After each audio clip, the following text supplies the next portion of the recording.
Hello, champions. It's Angelina Jolie. Enjoy listening to The Vocal Minority with Nick and Steve. It's always the highlight of my day, and I had sex with Brad Pitt. It's saying a lot, guys. Enjoy the show. No, we're glad to have you along, and thank you for joining The Vocal Minority with Nick and Steve. Let's get ready to go for another great podcast, Stephen. Indeed. Are we dating ourselves by referencing Angelina Jolie? Is she still on the hottie list? Yeah, dude. I mean, come on. Angelina Jolie? What are you talking about? Is she still on the hottie list? I haven't seen her in a while. The other day, I tried to reference some generic hot woman, and I said Cindy Crawford. I was like, boy, is that getting a dated reference right there. I feel like those two are pretty close. No. Cindy Crawford was 80s, dude. Angelina Jolie, late 90s all the way up through at least 2010 was a big thing. All right. I'll go along with that. She's Laura Croft. Yeah, when did Tomb Raider come out? Early 2000s? No, maybe like 2010, dude. I don't think so. Let me ask. When did Tomb Raider come out? Tomb Raider was published. Tomb Raider was published in 1996. So it had to come out in the movies like in 2003, 4, 2001. I beat you to it. Either way, listen. Find all that stuff and so much more on the interweb, including our website. We'll get into whether or not we're old in a moment, but thevocalminority.net. And if you're still on AOL dial-up, then you're definitely too old. So. Yeah, but we welcome all. Call our comment line. Make a comment on the show. 844-48-VOCAL, our webpage, thevocalminority.net, and continue to download the podcast because we love it. Yeah, the podcast's available everywhere, which apparently you know if you're listening to this. But find the social medias and share, comment, like, etc. YouTube, Reddit, TikTok, our favorites. But we're on the Facebook stuff, Instagram threads, and Blue Sky. So Blue Sky us, won't you? Please Blue Sky us. Hello. And thank you for being here. Thank you. Yes. You're very welcome. So yeah, Nick and I both are officially knocking on 50's door. 49 now. You still feeling young and hip? Yeah, I mean, I feel great, dude. I mean, not every day, but like just in general, I feel great, about my age. Yeah. I'm trying to figure out if we are the exception to the rule, if we're slightly younger in spirit and hipper than the average 49-year-old, or is it just the thing that, when you're in your 20s, you think 40-somethings are older. When you hit 40, you think 60-somethings are old. Like, do we just keep moving the bar? We keep moving the bar. And let me tell you this, as sad as this might sound to you, that there is a guy that you're shopping next to, pushing your cart in Raley's. He's wearing khakis and New Balance, and he's a dork. And he goes home and tells his kids, like, I'm still jiving, I'm still hip, I'm still cool. Like, so I don't think that we're alone in feeling this way. But Are we the same as him? No, that's the problem. Listen, I've got some New Balance shoes, and I think they're perfectly comfortable and fine. And I use them to work out where I sweat profusely and I'm building up muscles. And listen, I hang out and associate with a lot of other parents in our age range. I go to school functions and events, and 90% of them are that dork in the khakis and New Balance. And no, they are not cool and hip, and they may think they are, but they are not. But look at us. We're podcasters and radio guys, and we play guitar, and we go do cool things, riding dirt bikes and collecting watches or whatever, I'm just going to listen to you on this one, dude. These are just questions you can ponder of, like, are we the idiots who are like, grow up, man, you guys are lame, or are we just as great as we think we are as human beings? Well, perception is reality, so obviously we're awesome. Right, okay. So there you go. But I did come across one of our articles here talking about Gen Xers. And, we've talked on this show before about this younger generation, that they seem to bounce around jobs a lot. They simply don't show up to work a lot. They don't have a strong work ethic. I've told my kids, just show up and you will rise above 80% of your coworkers. And that's not entirely new, but I do feel it's more relevant than ever. Yeah, I would too. I mean, even when we say it though, Steve, I feel like that like, these stupid kids don't want to show up for work. Like, I feel that way when I say it, but at the same time, I know it's true. I see it everywhere. Yeah. I know there's always been threads of all of this. And I'll tell you another indicator, though, that we are cooler and hipper than either the average 49-year-old or just the generational thing. Because every generation always says that their music is the best and what the kids are listening to nowadays is terrible, right? Sure. I can remember being in high school listening to like Pearl Jam's 10 album. And I literally had a chat with a buddy of mine back then that this music will stand the test of time. Like, we're listening to something great. That much like we listen to Zeppelin or something, the next generation will listen to Pearl Jam, and this stuff will stand the test of time. For sure. No, I agree with that. And listen, I'm not saying that there's no current artists that are great, but stand the test of time like Nirvana and Pearl Jam, Beatles and Zeppelin, Stones. Like, I don't know if we're seeing any of them. Maybe Taylor Swift, and that's not my opinion, but it seems to be a lot of the country's opinion. And listen, time will tell. But the indicator I'm referencing is the fact that I now have a 15-year-old son who is really getting into music. And he came to me recently and said, like, you have turned me on to really good music, Dad. Metallica, Pearl Jam, like he's getting into The Offspring on his own, like stuff that if our generation's music sucked, he should be making fun of. Like, my parents were into Barbra Streisand and Barry Manilow, okay? That can be ridiculed and mocked, and I don't know that it's really stood the test of time. But yeah, the bands we were into are still selling albums, they're still relevant, and to see the next generation being like, yeah, freaking Metallica rocks, Pearl Jam's amazing. Like, that does say something. Yeah, no, you're right. It does, for sure. We knew when we were going through the evolution of music and grunge that music would not only stand the test of time, but it would influence music for years to come. And it has done just that. So, yes. Now, I will say some of those singers have not been able to stand up or test of time. Like, it's so sad to me. The Seattle supergroups, Pearl Jam, Eddie Vedder is the only singer still alive. Chris Cornell's gone. Lane Staley's gone. Kurt Cobain's gone. Like, these people kind of shot themselves in the foot in some ways, but the music does live on. Or in the head. It is a truth that rock and roll is a hard life. And, yeah, I mean, live fast, die young, right? Right. If you've got the rock and roll work ethic, you should be dead by 27, apparently. So. Yeah. But yeah, so anyways, I hear a lot about the workforce out there and the different generations, how they're doing. And I hear a lot of people saying, jobs, even though the unemployment rate is low, like it's hard to find work out there. So stumbled across this article saying that there's a list of reasons why no one wants to hire Gen Xers anymore. Gen Xers were on the list now? I think so, dude. I mean, we had to get here at some point, but I'll be really curious to know why. I look at the baby boomers. Is that the next one after us? I think so, if not close enough. Yeah. Yeah. I look at them and I've heard about them saying like, oh, it gets really hard to become employable when you're in your 50s, you're 55 or whatever.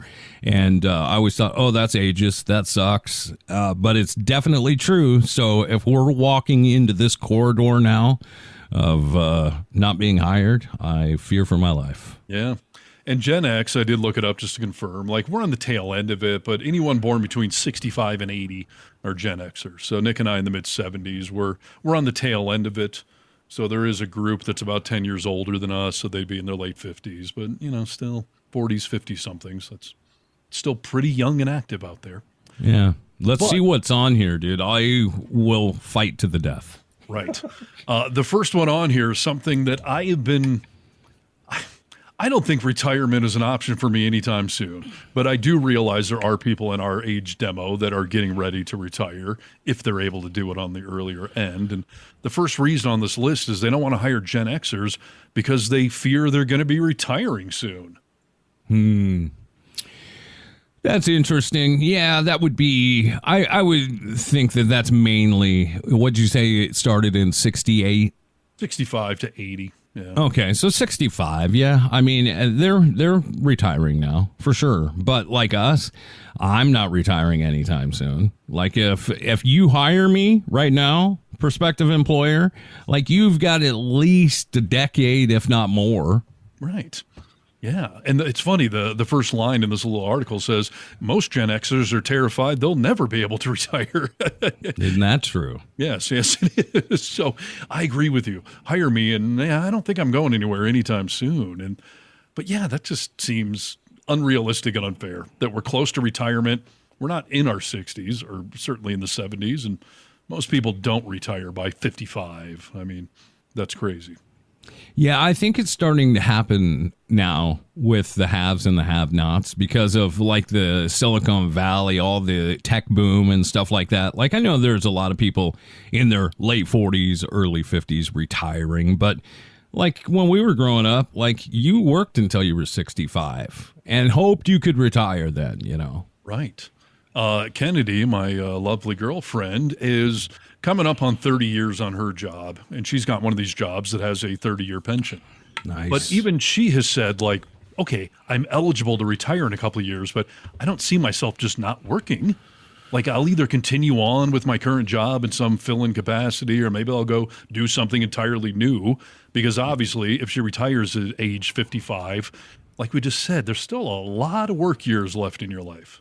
Yeah, and that's a lot of time you got to make up for. Like, that's the time, like, from between 55 and 65, like, if you're saving for retirement or you've got a 401k, those last 10 years of that are really important for compounding interest. And if you throw that 10-year chunk away, like, you lose a lot. So, yeah, I get that. The pension's great, but she's going to want to keep doing something. If you don't use it, you lose it. Right. Well, and that's the other side of things. On one level, I have this fantasy of sitting around doing nothing, but I don't think I could just stop working. Even when I hit 65 or 70, I'm going to want to do something that's still workish. Yeah, well, look, my dad did till the day he died. Your dad still doing stuff. I mean, you know, a lot of people do that. And I think that you can use a little discretion with how much you're making and stuff like that. Maybe do something you enjoy more, like Kennedy's talking about. But yeah, people don't just stop working. Yeah. The next reason on this list is preposterous to me and insulting in so many ways, that the reason Gen Xers don't want to, you know, or people aren't hiring Gen Xers right now, they're overqualified. Generation X has decades of occupational experience under the belt, which employers should view as a good thing. Instead, businesses are unwilling to pay for experience in a suitably qualified role.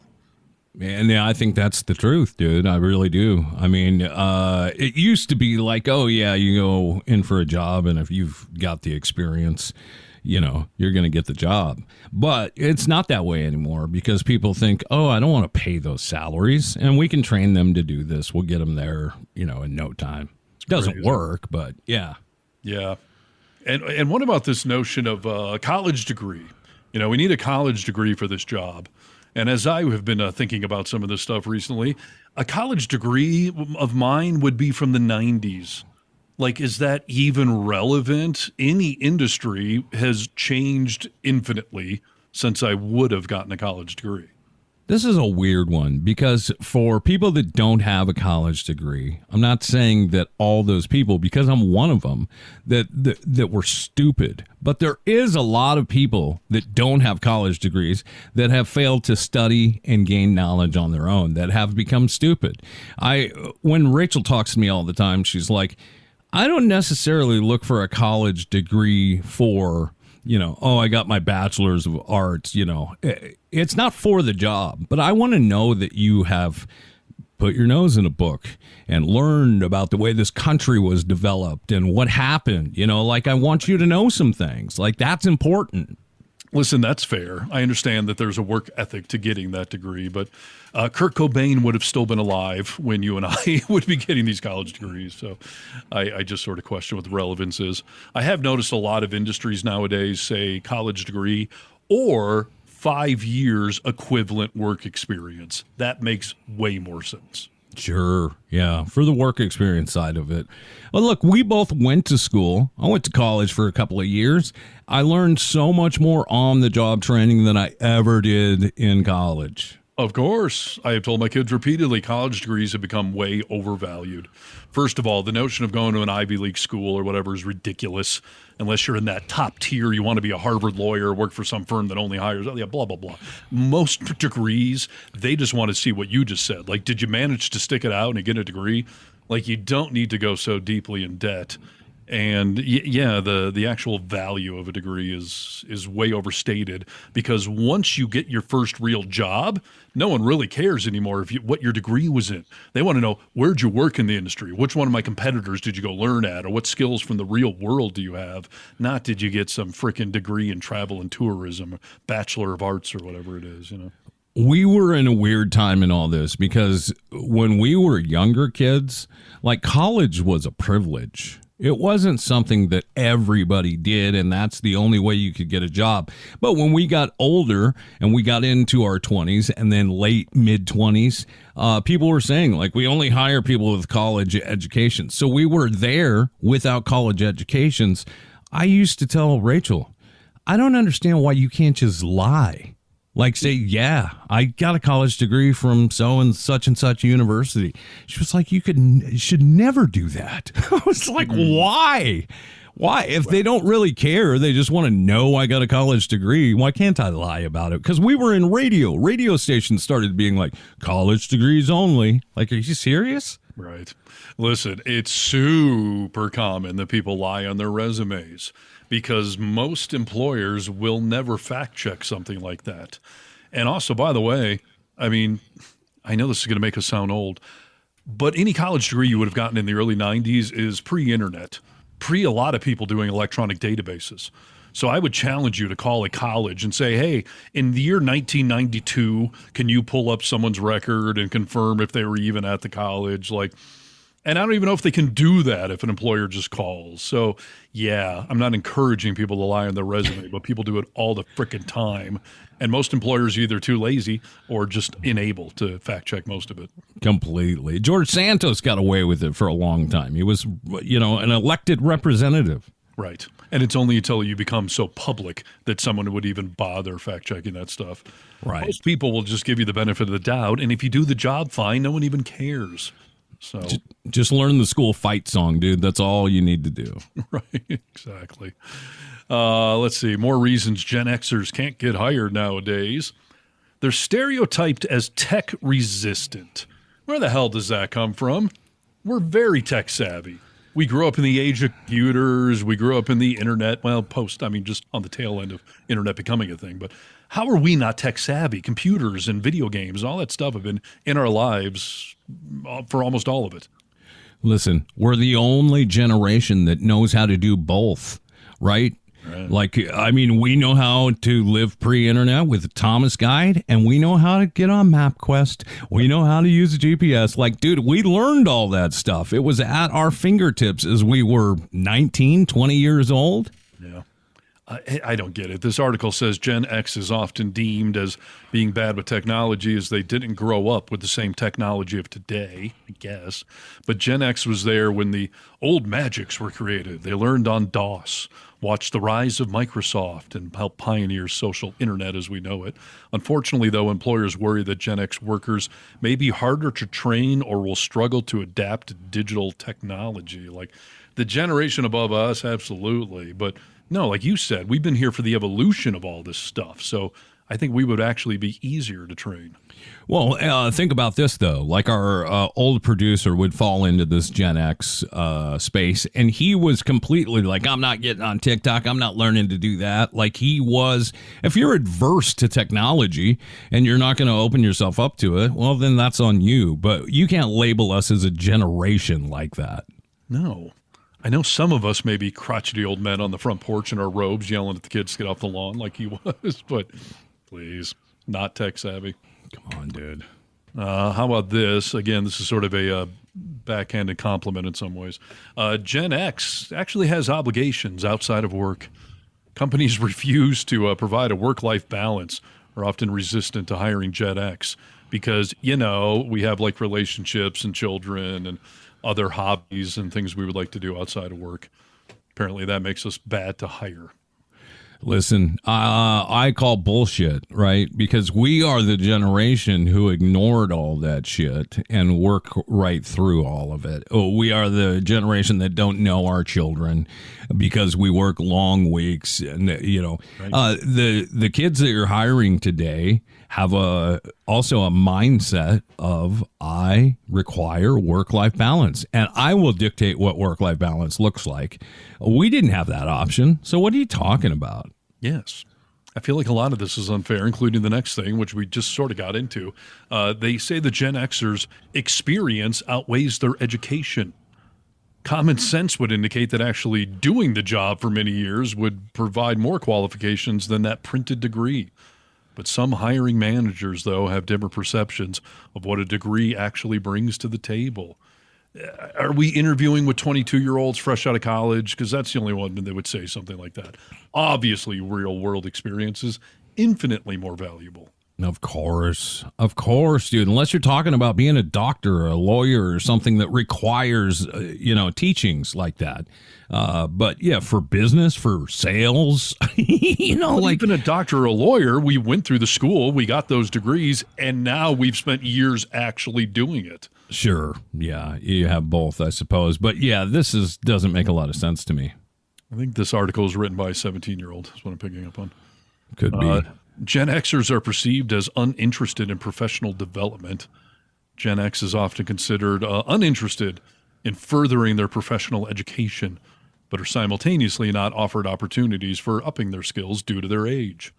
Boy, the catch-22 we're in. I got to say that I kind of understand that. Like, I do kind of understand that. Like, I'm at an age now where I don't want to definitely go do a lot of shifts. I don't want to go board up a Saturday show. You know what I mean? Like, I don't want to work my way up somewhere. I'm not looking for an investment like that. Like, been there, done that. If I don't have that, I'll just do something different altogether. So that's a little bit me. It's interesting. They're perceived as uninterested in professional development. I have a hard time with that. Because you and I have worked together for years, and we have adapted to all the changing environments and technology and editing software and contracting systems and all that stuff. Like, I don't know. We didn't resist going paperless. We didn't resist the new technologies of editing and all that. No, I don't think so. But for professional development, like, I'm developed, dude. Mark me. Well, I'm already developed. I'm not looking for you to develop me. I'm already developed. I don't want a lot of training. But if it's a new software program, obviously I'm going to learn it. That's an obvious one, right? Yeah. No, our eggs have hatched, and yeah, there's an immense amount of value in that, which unfortunately brings me to the next thing on this list. Yeah, we have a lot of value in our experiences, but salary requirements are why they don't want to hire Gen Xers, because we actually have things that we have to pay for. Right. We don't have the option of moving back home and often have the added pressure of needing to care for either aging parents or children, or we simply can't afford to take a job in which the salary only covers the bare minimum. Oh yeah, that was a privilege of being in my 20s that, $22,000 a year, like that was my first full-time job, and it barely covered my bills. But yeah, do you want people with experience and qualifications, or do you only want to hire 17-year or 18-year-olds that can live off nothing? I think there's got to be a happy medium to it, but it sucks that we've got all this experience and now people don't want to pay for it. Like, that was something that we were working towards, of like, I want to be a person who can go in and demand this salary because I have that much experience. I'm that good at my job, and now they just don't want to pay it. Yeah, I mean, you get what you pay for, and if you treat employees well, they will stick around. And if you're paying them well, they may actually work into their older age and past retirement, et cetera, et cetera. But what a catch-22. Radio, I've seen this a lot, and it happens in a lot of other industries. Like, when profits start shrinking, they try to find ways to increase your profit margins. And usually they go to payroll, because payroll is one of the few areas where you can cut, because the electric bill's not going to just go down, or whatever licensings or anything else you're paying for. But you can only cut payroll so far before you completely shoot yourself in the foot and just implode. Because now you got a bunch of slackers who don't give a crap about their job anymore because you're slowly suffocating them. Yes. Radio's an interesting one, though. You know, we have to look past radio because I will tell you that I spent the majority of my radio career being underpaid. I think I only had one job in radio where I was like, they're paying me what I feel like I might be worth. And radio's weird, right? But other jobs, like there is a level of, I've been an accountant for this long. I have these certifications. That person makes $45,000 or $60,000 a year, where radio is kind of all over the place. So I get it more in radio, but in jobs where you have training to do a specific thing and you're just like everyone else, it's not personality based. Those levels are set, should be locked in. Yeah. If I have the experience, I should make that. Yeah, for sure. There are some industries that are like that. I know the education world, there's just set standards per state or whatever. But yeah, I don't know. I was watching some interview recently, one of those guy podcast things where they bring on like porn stars and gold diggers. And they asked this panel of women, like, what do you think the average man in America makes? And, what would you require of your partner? Yeah. They were all like, well, I require six figures, obviously, if not more. And I think the average guy in America probably makes, I don't know, 150 grand a year. Wow. And the interviewer is like, the average salary in America is $32,000 a year. And right. These women's heads exploded of like, how could you live on that? Who makes that little? And no way would I date someone making that. The majority of the country makes that little. Right. So, yeah, that's crazy. But yeah, obviously certain higher end jobs, like I don't see how you're going to keep a company functioning. I guess this brings me to the last one on the list here. Ageism exists in the workplace. While technically illegal, ageism still permeates workplaces, even if it's implicitly. Older employees can often be viewed as out of touch, unenthusiastic, or as having family obligations that would prevent them from, meeting the business goals. Now, listen, my mom is into her 80s, and she's been working, ever since. And I know she was telling me in her late 70s that people were saying that ageism was a factor and that, minimum job she could do. I mean, she had to be a greeter or work the counter or something. But sure. Ageism against people in their 40s or 50s? What the hell, man? Come on. Right? It's a real thing. I mean, listen, I will tell you this, that I know my brother, who is, I believe he's 62 now. From his mid-50s, he was out of a job for a while, looking for work, and he was like, it's a freaking bitch out there, dude. They don't want to hire an old guy. They just don't want to. And I have somebody in my life now who's job hunting. I think he's 53. And he said, I have definitely noticed it's different getting hired at this age. Wow. I can't believe those realities are ours to deal with. I know. I would think we'd be you're not hiring us for entry-level work, obviously, but you still need someone to manage the shop. You need someone with work and life experience to be somewhere on those upper tiers. And just like in radio, when someone gets hired for another job, that opens up one job, and then people it's a whole ripple effect. So what the hell? How could people in their 40s or 50s not be highly valued? Yeah, I don't know. It's like you said, ageism is a real thing, and it seems weird that it would show up mid-40s, mid-50s. And I think we're kind of at a sweet spot where we're still employable. But when you get over 50 by a year or two, I know that I've heard from personal experience of people that you start having issues, that you really start noticing, like, yeah, this is different when I show up to an interview now. It's crazy. I've said for years, like, if things just fall apart, I need a little extra money. Like, I'm just going to go deliver pizzas again. It's what I did in my late teens, early 20s. Fun job. Not too hard. You drive around listening to music. But yeah, I could see myself walking into a pizza place and then being like, what are you, 50? Like, no, we can't hire you for some entry-level minimum wage job. That seems weird. Well, I delivered pizzas maybe 5 years ago, right? You remember I did it for a short time just to make some extra money, get out of the house a little bit. I definitely felt like the old guy in the room. You know, that's not to say people didn't people loved me at that job, dude. The stories that I told, the life experience that I had, like those kids love listening to that shit, but I'm sure they walked out and got in their car. It was like crazy old fucker. Right. You know, like I was an old man. Old man Reynolds. Old man Reynolds at it again. When I did deliver pizzas at like age 18, 19, 20, you know, we did have a dad that worked there, you know, and his kids were my age. And he did it because his wife controlled the purse strings. And his wife told him, like, you want to buy baseball cards, you go get some other job. Like, he had a real full-time job, but he would deliver pizzas on a Friday or Saturday night because he made a little extra money, got him out of the house. He liked driving around. But yeah, we all did think it was kind of weird that there was a dad working there with the rest of us who were all in bands or, you know, doing some 19-year-old thing in life. You want to talk about awkward, dude, as I will tell you that I didn't ever feel, that's not true. For the most part, I never felt awkward around the dudes, you know, that I was working with. But the young 16, 17-year-old girls, I almost immediately felt like, oh, the creepy old man that delivers pizza. Yeah, isn't that interesting how that just feels creepy and wrong to you? But there are so many guys that would be like 18-year-olds, hell yeah. Yeah. That's a great, interesting topic. I don't know how much I agree with a lot of it, but not all of it. I'll say that.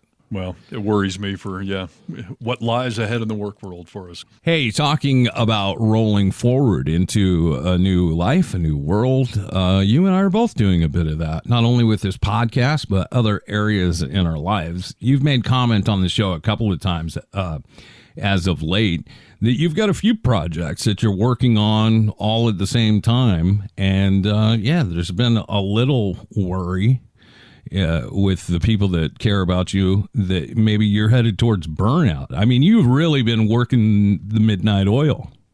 Fair. Yes. I have multiple endeavors out of this little home studio that as of right now I'm enjoying. But yeah, I spend, 10, 12 hours a day in this little room. It's all doing work I like, but I do feel it stretching me thin a little bit. And I do feel I'm dropping the ball here and there. And yeah, some people are worried, but the only reason I would even dare to bring it up, because I think you're doing great work. Have I mentioned that? I think you're doing great work. Thank you. I appreciate that. I mean that as true. You know, like I think you're doing good stuff. It's because I came across an article that I thought, oh, that's funny. I'm a burnout expert. These personality traits put you at high risk. And I thought, let's see if Steven and myself, let's see if we are at high risk for burnout. Right. Yeah, I will tell you, like running the radio station as I did for all those years, I had a few older dudes who had done my job previously in like the late 80s or the 90s, Paul, Tony, that came to me and was like, listen, Harness, I see you going fast and furious, and that's all good. I did the same thing at your age. I also had my first heart attack at age 51 or 55, and so slow yourself down. And my work ethic has always just rejected that on principle. So I'm assuming I probably will be on this list in some capacity, but I feel I'm invincible, so I'll be fine. Yeah, I'm glad you feel that way, dude. I will say, you've found some ways to take your time. Well, you may not take that time every day, but you've found some hobbies or things you enjoyed doing is where you've taken your time. So spot on. I'm also working out regularly, which both of those gentlemen never did. And yes, I do make sure I set aside dirt bike time and playing guitar and hanging out with Kennedy. And, so I think I'm balancing it, but who knows? That's what everyone says until they have the first heart attack, right? Yeah, that's right. And there is a little difference here that you need to know that we'll learn from this expert. You've likely already heard of burnout as a condition. The National Health Organization describes it as a state of physical and emotional exhaustion. That's what burnout is. The issue is not the same as stress. It's recognized by the WHO as an occupational phenomenon, meaning it has to do with the pressures, stresses, and demands of work. Okay. On one level, I feel like if you're not feeling burnt out, you're not working hard enough, slacker. Okay. Well, let's see where we all fall on this. This is said that about 34% of adults in the UK, and while it might be dismissed as normal work stress, the condition is linked to depression. 34% experience burnout in the UK. And a lot of people like yourself say, oh, that's normal. It's work. It's stress, get over it. But this is linked to depression, dude, and we have a high suicide rate all around this world like we've never seen before. I don't think any of my relationships were work, because those are what led to depression and suicidal thoughts. You sure? Oh, yeah. I mean, I don't know. I never was like, boy, I'm on the radio so much, I'm going to go jump off a building. But I have been like, this woman is driving me freaking insane. I'm going to go jump off a building. Some of those relationships, I saw you put a lot of work in, dude. They were work, so. Yes, yeah. Unpaid internships, you could call them, yeah. See if you're at a very high risk for burnout based on your personality. Okay, the biggest thing, and this is really going to blow your socks off. The biggest thing is it's the caregiver personality. It's the high achieving type A personality. It's the one who has ever felt imposter syndrome. Okay, it's the one that's seeking perfectionism, people pleasing at their core is most dangerous for burnout. I would say that the things that I just listed, I mean, there's a few of them that you are, for sure. Yeah, a few I am, a few I'm not, though. I don't know that I've ever had the imposter syndrome. I know some people feel like they don't deserve what they've gotten or they're not qualified for the job. Like, there have been times in life, because we do fun things in our career, where I'm like, I can't believe I'm working in Seattle radio on top of a high rise and the Space Needle's out the window. Like, I feel like on one level it's been too good to be true, or I can't believe I achieved this, but I never thought like I don't deserve this. I felt like I worked damn hard and I of course deserve these opportunities, but I always pinched myself a little. Yeah. You never thought in any position or job that we ever did or that you ever did by yourself that like, when do they find out that I'm a fraud? Like I'm not completely qualified for this. Well, there's the old fake it till you make it, and I always make it before anyone figured out that I was faking it. So, I mean, I was the youngest general manager in the history of the company that owned the radio stations back in the day. And on one level, I thought, like, I can't believe I pulled this off. Like, they actually hired me for this job. And I came from programming, not sales, which is usually what management comes from. But no, I busted ass to get those jobs, and I earned the credibility to get those jobs. So I never had the imposter thing, but perfectionism and some of the other things you listed there, like, I guess, I've struggled with what the difference is between being a perfectionist and just having a high standard of work, like holding yourself to a certain level of accountability. I don't actually think I'm a perfectionist. I do expect a lot, though, out of my work product. How do you define the difference? And I'm not saying you're wrong because I agree with you, but how do you define the difference from being a perfectionist and just having, high expectations? I'm sure there's some clinical definition out there, but I think a perfectionist, it's never enough. You never did it well enough. You always could have done better. And on one level, I've never given myself a 10 on a scale of 1 to 10. I always say a 9 is as high as I would have given myself. You've got to leave some room for improvement. But sure.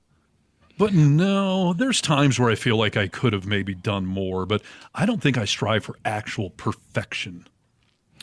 Do you, I'm not talking personal life, but in work life, do you feel like you demand it from others that are working with you or for you? No. I want everyone to do their best. And I've always said, like, if you make a mistake, it's fine as long as you learn from it. So I don't think you can expect perfection if you're also willing to let people make mistakes and learn from it. And I think that describes you exactly. Like, I want your best. I want you to do your best. But, like, yeah, if you make a mistake, like, we'll figure out what to do. So that's good that you don't strive for complete perfectionism, because that puts you at high risk on this list, and you already do have a couple. First of all, you have a caretaker mentality. You've talked about that in your therapy and tried to kind of try and figure that out. Mm-hmm. I believe I had a recent epiphany. I'm doing this parts work in therapy where our brain essentially has different parts of it. They're all us. but some parts are the creative, some are the intellectual, and some of these parts can be every different age. You can have a young, optimistic romantic who's basically 15, locked in at that age. I've had this critical adult in my world that is always kind of coming down on me. And I've always envisioned that person as being me, but older. And I recently realized I think that critical adult is actually my dad. Like, that's why he looks like me and is older. Like, so, yeah, some of these things have always been floating around. And I think identifying it helps to a certain extent, but doesn't get rid of it. That's interesting. Here's a great question. Why are we so affected by our dads, first of all? And follow-up question, do you worry about affecting your son how you were affected? Yeah, it's tricky because for doing some of this therapy, I didn't think my dad had any real weight on my brain or didn't really shape me that much because I think we're really different types of, of men. But through some of this work, I've started to realize, like, my dad was never critical, but he did say once, it would be disappointing if I did this. And he did comment when I was in my 20s about the way I and then I realized, like, he just said a week ago the way I dress, was still a disappointment to him. And I'm like, I was kind of in denial about the impact he had because I was never able to zoom out far enough to see the steps over the course of my life and how maybe that's made me sensitive now when someone brings up the way I dress or my career opportunities, and I don't want to disappoint people because I don't want to let people down. And I start to realize all this traces back. And I've been conscious about it with my kids, but the other thing I've learned is you have no way of knowing what random comment, what random lesson you teach your kids is going to weigh on them in a way you never saw coming or never intended. You're so right. And you're in a minefield, really. One you can't control. You could do your best to not make the mistakes that you are making. But like you said, this is something my dad said to me that I've worked out in therapy that I know it affected my whole life. Okay. Yeah, it still affects me and I've gotten over it, I think.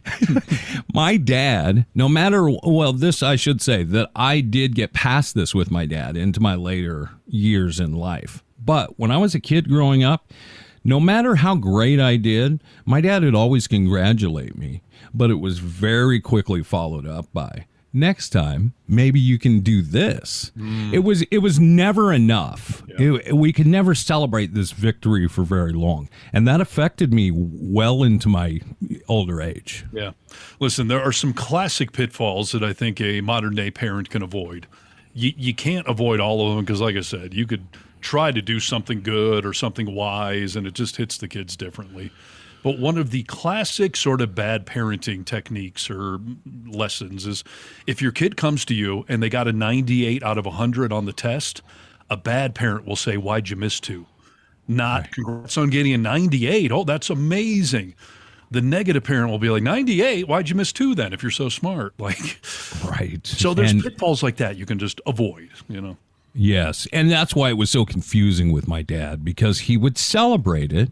That's great, Nikki. Maybe next, but then it would always go into, and I know he was only trying to get me to better myself, keep getting better. I was just going to say, his motives were good. He thought he could push you. You got a 98, surely you can get 100. Yeah. But it weighs on you, and just in ways you don't realize as that kid, and the way my dad commented on my clothing and my hair back then, like, it is still weighing on me. Him trying to force me to love fish by telling me, "You're not leaving that table until you finish that fish." I sat there for 2 hours, finished the fish, hated fish the rest of my life. Right. Yes. And the fact that you're thinking about that's what I don't get, dude. Like, why are our fathers and why are you as a father so powerful? Yeah. No. It's crazy. Yeah, no, parents are influential like that. Here's a funny example of something I did for Crosby that I thought was being an awesome dad, and it backfired on me. You know what the elf on the shelf is? Yeah. Yeah, it's you put the elf on the shelf at Christmas time and move him around to wake up to each morning, right? Exactly. And a lot of creative parents on this elf on the shelf era, which never existed when we were kids, we'll do these elaborate scenes where the kid will wake up and the elf is playing poker with the Nutcrackers, or I've had, swinging from the rafters. I did a whole Harry Potter scene once with the floating candles from Harry Potter. I tied them to fish lines, so it was, candles were like, Wow. I really got into it for a while there of I'm going to make these elaborate scenes. And one day I did this scene where I took the Thomas tank, the Thomas engine, the little train thing. I had a little train track, and I had the engine on the train, and I had all of my Spider-Man action figures. They were all lined up around the train track, and they had tied the elf on the shelf and put him on the train track, and Thomas the tank engine was coming towards the elf, and all the Spider-Man had their hands up in the air and were cheering, and it was hilarious. Or was it? And my son later told me that I freaked the hell out of him, that the Spider-Men came to life and kidnapped the elf on the shelf and tied him up and wanted him to die. And he was scared for years of those Spider-Men. I thought it was hilarious. I scarred the kid. Yeah, you got to be so careful, apparently, dude. Yes. But these are all things, the things that I guess fathers and mothers can say to us as kids growing up that really shape us into or give us our work ethic by watching how they worked. And hopefully we'll get some of it right with their pitfalls. But you've got a couple things on the list, as do I, that are good possibilities for burnout. This is how I can tell if you are burning out right now. These are a few things that I'll ask you these questions. And if you say yes to them, we should call a doctor. Okay. Okay. I'm seeing one regularly. So. You are? Well, mental doctor, yeah. Oh, okay. I thought you meant you're seeing something on the list. Okay, the first one is, are you seeing physical exhaustion? No, I'm in the best shape of my life. Next. Never like at the end of a day being like, oh, man, I am exhausted. I mean, occasionally I work some late nights or something, but man up. I'm fine. All right. Is that denial? Is that what I just did? I don't know. I think as long as you're not feeling it all the time, you're probably golden. We're always gonna feel it if you're working hard, Yes. Okay. How about are you having any digestive issues? No, I mean, not anymore. I did throughout my 20s and 30s and 40s. I had some level of IBS that, I don't know, it's because I changed my diet or gotten in shape. I don't think it's stress management, but, mainly those have gone away. Okay. How are you answering these things, by the way? Physical exhaustion, no. I mean, just like you said, I mean, sometimes I go to bed exhausted, but I'm not like, oh, man. Yeah. I was digging a ditch all day, Right. And digestive issues, no, I don't have an issue with it. Okay, detachment or isolation. Are you detaching yourself from anything or isolating yourself? Well, I mean, on one level, like I just said, I spend about 10 hours a day alone in a studio. But, we've been doing that our entire careers, and that's just part of that thing. But otherwise, no. I think I've gone out of my way to find romantic relationships, and I have a great relationship with my kids and with you. And so, no, I don't feel like I'm isolating myself. I have from some losers out there, but not from those actually. Sure. Sometimes it's healthy. I mean, and here's the other way to look at that, too. Like sometimes, well, like you working in that studio, sometimes do you look forward to being in there by yourself, doing your own thing? Detaching from the world a little bit and just doing your own shit. Yeah. I mean, I'm an introvert by nature and extrovert professionally, but I like the fact that our careers have allowed us to be alone in little studios, but then we connect with the masses through it. But I would much rather be alone in a studio than in cubicle hell or working in some gigantic corporation with 10,000 employees on the campus. Yeah. So that's a healthy one, I think. I mean, you're not avoiding social interaction. You're seeking it out. So I think you're fine. No. And so far, I'm bulletproof is what I'm learning from this. Well, we're not very far on the list. I don't pass out and shit myself at the end of the day. So apparently I'm so tired. Okay. How about, do you have increased irritability? The fuck did you say to me? Do you ever? Irritability? Yeah. I don't know. On some levels, yeah. I feel like that's the result of politics and life beating the crap out of me. My 40s have been miserable. I mean, So irritability, has it increased? In some ways. I've also gotten very good at stress management, and antidepressants probably don't hurt either. So. Well, yeah, that's something you can also think about because, like, we think about burnout in our jobs, but, a lot of us right now are politically burnt out. Yes. You can be politically burnt out. You can be burnt out in a relationship. There's all kinds of different facets you could be burned out in. I guess it's not just professionally. So you have some irritability. Yeah, I suppose. I don't know how you have a pulse and age in this world and probably don't have some increased level of irritability. Do some people get older and get more mellow? Maybe when we hit like 70 or something. But. Maybe. I don't know. Or it depends how much pot you're smoking, I think. Right. I feel like the more you learn about this world, the more you have to becoming increasingly irritable. Completely. I mean, I don't think I'm an irritable person, but if I compare myself 49-year-old Nick to 30-year-old Nick and 20-year-old Nick, I'm far more irritable than I was, Yeah, that's fair. But look at someone like our former producer. I know he was like 3 years older or something, but that guy was irritable at everything. Like, that's what I think they're talking about. Yeah, I think so too. All right, let's move on to the next one. This is called brain fog. Do you ever have any brain fog? Well, yes, but I have been struggling of late. Is brain fog age-related, pot-related? Do I have some genetic thing going on where I'm in the early stages of dementia or something? Or am I just overthinking it? Because in my 20s, I can remember blanking on, who started Beverly Hills Cop. Like, I don't know. It's really hard to gauge. I don't think I'm in a fog in general, but sometimes I brain fart and I wonder, like, oh, I'm getting old, or oh, I'm smoking too much pot in my whole life. Like, sure. That's hard to gauge. I don't feel like I'm just in a fog in general, though. How could we sit here and do a show like this? Exactly. Okay. I feel like I have some brain fog too, and I don't feel like it's due to burnout though. I think I can make that call because I know I'm not burning myself out. If I felt like I was working so hard that I needed to watch myself from burnout, maybe I would say like, yeah, I got some brain fog from that. But I got brain fog from being an older guy, dude. Right. I wonder if Rachel and Kennedy would agree with anything we're saying right now. They're like, you two are definitely brain fog. You two are definitely irritable. You two are. You should check. Why don't we check and we'll reveal, to each other.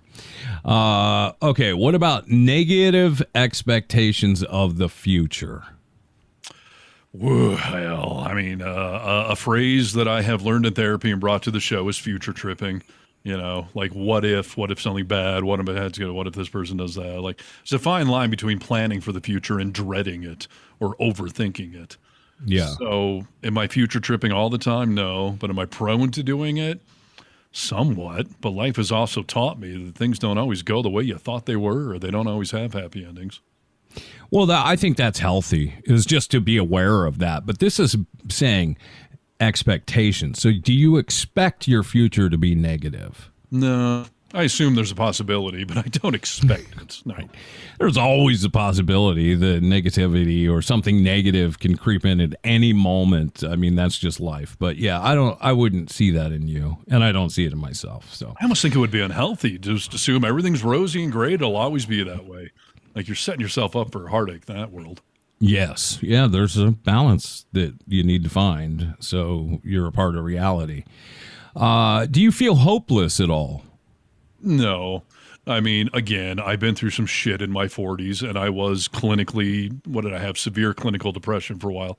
But that's when I ended up homeless and financially destroyed and got screwed over by someone I was engaged to. And I mean, so yeah, there was some darkness. And when I got divorced, same kind of thing. But as a general rule, and certainly right now, no, not at all. Okay. Yeah, all those things that you just described, I think that's normal, right, to feel that kind of stuff. So yeah, going through those things.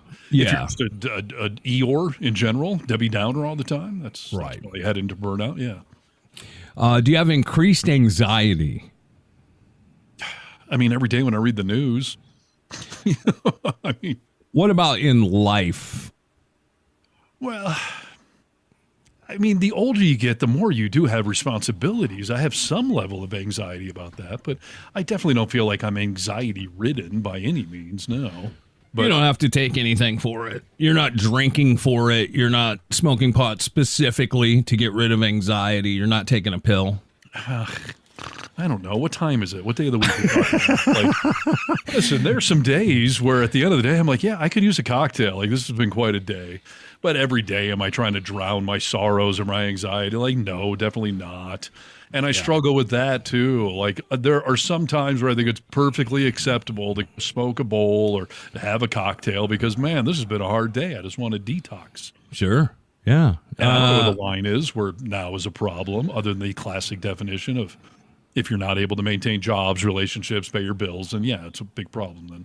Yeah. Is it making you irresponsible? No. So I think you're okay. I feel like I'm the same. Feeling cynical or apathetic? Boy, I feel like if we take Trump out of any of these questions, my answer is no. But given the state of politics, yeah, I feel cynical for sure. You definitely don't feel apathetic, though. I can diagnose you with that. Yeah, opposite of that. So. Yeah, so feeling cynical, I think, I think that's what a good portion of this country is feeling all of this right now. So I don't think you have to worry about that. Yeah, and there are things, by the way, that my therapist will tell me are situationally appropriate answers. In other words, like if you're in a trauma recovery, on a scale of 1 to 10, is your anxiety ever going to be 1? No, you're never going to forget about all that stuff, or you're always like, so you try to get it to something that's situationally appropriate. Get it down to a 3 out of 10. You're never going to get it to a 1 out of 10. So with things going on in the world right now, is it situationally appropriate to have some level of anxiety? Uh-huh. What is your go-to when you have anxiety? In learning to deal with it, do you meditate? If you're feeling extra anxious, do you have steps that you take to bring yourself back down? Yeah, absolutely. It's what doing are they? Shots of Jack Daniels and Ritalin. No, playing guitar is a big one. Riding the dirt bike for me is a big one. Giving myself permission to just watch a movie, like unplugging from things. And I think a lot of that has come from a lot of the stuff I've gone through where I've realized, there's some of this anxiety and stress that is simply not okay. So you just got to find ways to hit pause. And yeah, doing things that are creative like guitar, or physical like dirt bike, or going on a hike or something, like that's become my balance, yeah. Yeah. Well, it's good that you have that, dude. This is the last one I'll ask you about. It's called not enjoying your personal or professional life no matter what you're doing. No, I mean, listen, for better or for worse, I decided years ago that I want to be in a career where if I wake up every day and dread going to work, then you've made an epically bad decision in life. So I've always tried to do things that are creative, whether it's music or radio or any of these things we're doing, this podcast. So no, I don't dread my job at all. There are stresses to come along with it, but I feel like that's a red flag. If you wake up, you're just like, I don't want to go to the office. I dread going back to the factory. Then you've made some bad choices. Now, my career choices have led to career up and downs and money issues here and there and stuff, but no, I don't dread my professional life. And there have been windows where I dread my personal life, and I've learned now that those should have been gigantic red flags. So no, now my personal life is one of the highlights. Whereas, times in my life it was bad, and I had to learn that lesson the very hard way. I want to say also that I think that it's normal because I feel the same way you do. Like, I look forward to a lot of aspects of my job, but we all have those days where we're like, ugh, I just don't want to do it today. Some of that is normal. I just don't, and then you get up, you get moving, and, you talk yourself into it. Every time, there's been times that I've come to this podcast, and I know you too, we have so many outside factors in our life coming that okay, let's do the podcast. And then by the time that open hits, we're both just like, it's almost like a breath. You know what I mean? Absolutely, for sure. And part of this is because I have forced some balance. Like we mentioned, I got a bunch of different little projects going on, but I have told myself that some of them on Saturday and Sunday, just no, it is not happening. I'm not going to do it. I don't care what's going on in the news cycle. I just have decided. Because Yeah. in my older days, I used to be 24/7 grinding away, up early, up late, and that became too much. So I have put some forced roadblocks or parameters on things. Yeah. You got to do it. Burnout's a real deal. You know, like I was saying earlier.